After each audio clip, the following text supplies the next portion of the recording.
Hello sir, कोई साहब आपसे मिलना चाहते हैं। नाम क्या बताया आपने? नहीं सर, नाम तो नहीं बताया। भेजो, जल्दी भेजो।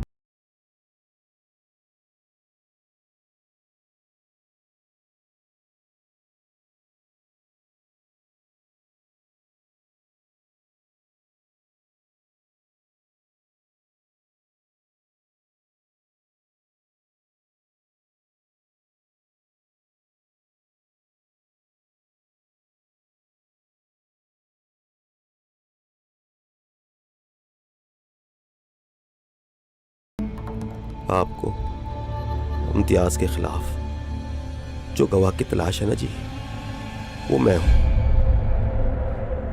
जी बोलिए। मैं इम्तियाज का पुराना साथी हूं जी।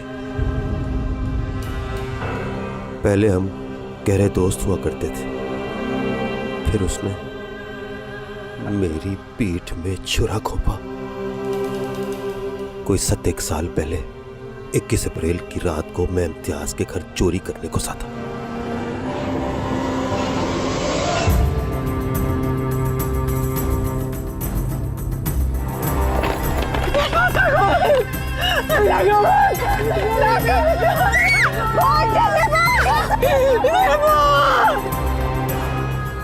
जिस वक्त इम्तियाज ने अपनी सौतेली बेटी को हवस का निशाना बनाया, मैं उसके घर पर ही मौजूद था।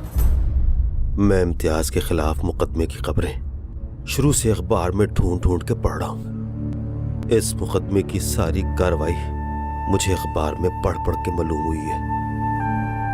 मुझे पता है जी, अगर इम्तियाज के खिलाफ कोई सबूत ना आया ना, तो अगली पेशी पर मुकदमे का फैसला उसके हक में हो जाएगा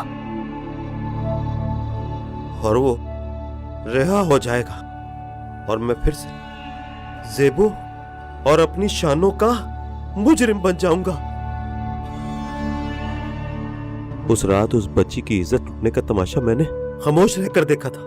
मुझे फिक्र थी तो बस चोरी करने की। मैं मर्द था, मैं ताकतवर था। मैं चाहता तो मैं उस बच्ची को इम्तियाज के जुल्म से बचा सकता था, पर मैंने ऐसा कुछ नहीं किया। मैंने चुपचाप उस बच्ची की बर्बादी और इम्तियाज का जुल्म देखा था।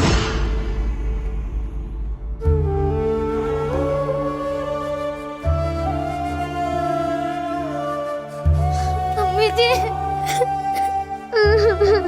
अम्मी जी, अम्मी जी।